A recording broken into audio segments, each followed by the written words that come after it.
di leen wax encore une fois que l'actualité continue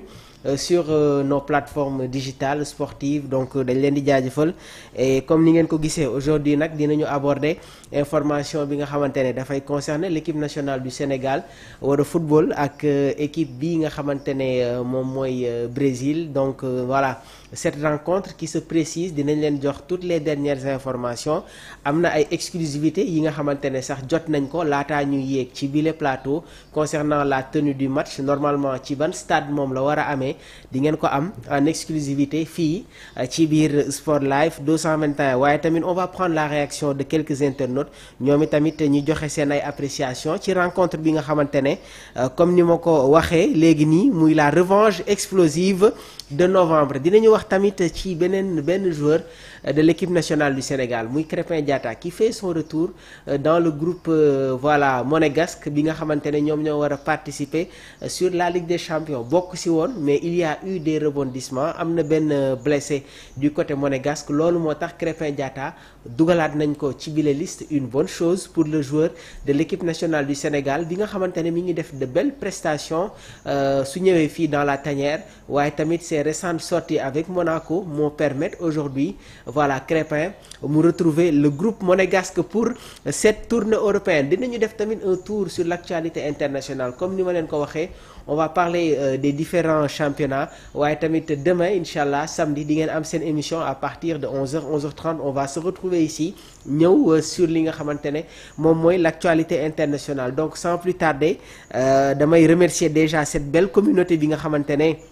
ñi ñuy bàyyi xel saa su nekk fii ci biir Sport Live donc on va prendre quelques réactions Papi Thioro dinañ jël sa réaction doyen góor gi bëgg nañu tamit nga dugg en direct joxe sa réaction ci match bi nga xamante ne ñi ngi koy waaj a officialiser entre le Sénégal ak cette équipe de la Seleção. On commence avec le journal Rewmi Quotidien Sport match amical le Sénégal retrouve le Brésil en novembre prochain donc mu nekk tamit information boo xamante ne depuis démb mi ngi doon circuler à travers les différentes plateformes digitales sportives donc une information de taille les Lions de la Teranga war nañu jouer ak cette équipe du Brésil entraînée par Carlo Ancelotti ancien entraîneur du Real de Madrid dinañ leen jox toutes les informations yuy concerner voilà ce choc bi nga xamante ne war na am en novembre coupe du monde la FIFA veut 64 équipes démb indil naa leen ay commentaires concernant tamit l'organisation de cette coupe du monde bi nga xamante ne voilà war na accueillir 64 équipes démb comme ni ma leen ko waxee gis nañu une réunion bi nga xamante ne voilà jotoon na regrouper des dirigeants yu bokk dans le continent sud-américain voilà des dirigeants paraguayens Uruguay waaye tamit gis nañ tamit voilà d'autres dirigeants ñu bokk sur ni nga xamante ne moom mooy l'actualité voilà yu des dirigeants yi nga xamante ne ñi ngi bokk ci li nga xamante ne moom mooy le monde du football jot nañu def ay réunion donc concernant tamit bi le processus donc du yàgg tuuti dinañ ci am une approche beaucoup plus approfondie concernant cette organisation de la coupe du monde bi nga xamante ne war nañ ko football ci ñetti continents yu différents une première qui va marquer l'histoire voilà de cette coupe du monde le journal Record ci seen xët gu njëkk comme ni ngeen ko gisee Malcolm ak Sadio Mané la Seleção veut prendre sa revanche man bëgguma woon match bi am actuellement parce que voilà je pense que mënoon nañu jël yeneen équipe comme la Colombie Uruguay wala pourquoi pas France Italie donc xaw a changer tuuti des équipes sax comme la Serbie yi nga xamante ne am nañu d'excellents joueurs il faut être un peu dans la diversité ñun sax mënoon nañu dem voilà football ak équipe bi nga xamante ne moom mooy les Pays-Bas qui nous avait battu ci coupe du monde bi nga xamante ne Argentine moom moo ko remporté woon mais bon la Brésil le Brésil nekk na tamit voilà voilà un grand pays de football une grande nation donc jamono ji nag dañu nekk ci benn phase de transition comme ni ma leen ko waxee entraîné par Carlo Ancelotti donc la Seleção veut prendre sa revanche déjà 2 duels un nul et une victoire des Lions une fois dans les commentaires on va vous donner toutes les informations autre information bi nga xamante ne ñi ngi leen ko doon jox niki démb muy l'installation de Abdoulaye Fall nekk le nouveau président de la Fédération sénégalaise de football, donc successeur de maître Augustin Senghor. Abdoulaye Fall installé par Khady Diène Gaye. Donc cérémonie bi nga xamante ne mi ngi amoon ca stade Léopold Sédar Senghor. Saudi Pro League, Al Ittihad Al Nasser à 18h. Benzema Sadio, le duel se poursuit. Karim Benzema, ancien voilà attaquant ci équipe bi di Real de Madrid, jamono ji mi ngi football ci équipe bi di Al Ittihad, il est le capitaine. Al Nasser bi nga xamante ne foofu la Sadio Mané nekk, Cristiano Ronaldo, Kingsley Coman, donc Brozovic,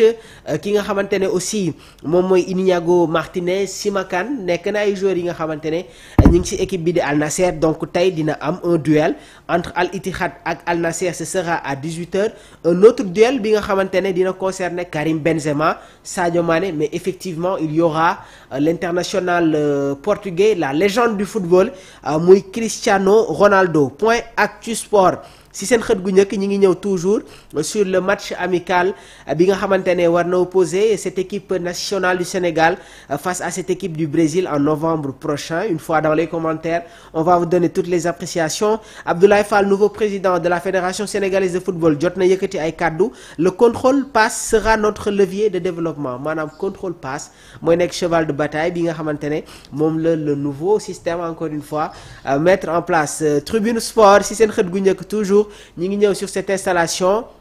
du nouveau président de la Fédération sénégalaise de football. Abdoulaye Fall prend fonction et présente les grandes lignes de son mandat. Notre mandat sera guidé par le projet Praxis structuré autour de 5 axes majeurs. Alors, mon engagement est total, travailler sans relâche pour un football qui nous ressemble et qui nous rend fiers. Mu nekk kàddu yi nga xamante ne moom la Abdoulaye Fall yëkkati après son installation. Vers un remake Sénégal-Brésil en novembre. Tribune Sport, pour terminer cette une des journaux sportifs, la Ligue des Champions, Krépin Diatta intégré à la liste de Monaco. Une excellente nouvelle. J'ai pas été surpris avec les prestations de Krépin Diatta. Effectivement, son retour